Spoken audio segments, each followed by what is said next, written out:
So today we are going to talk about flash fill, and as we can see, our table is ready for us. We have our raw data, and we are going to divide our we are going to extract our data from there and then put it into segments, right?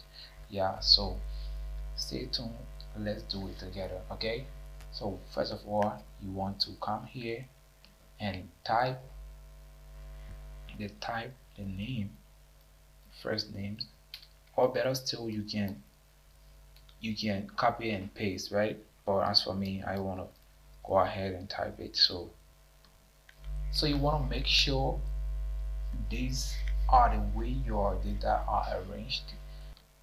When you add in, it's going to give you, that advantage for you to work easily. So that's how you do it. So now let's go back to what we were doing. So now you hit on Control E and you are going to get all the names. You hit on Control E again. Just do the same in every cell, right?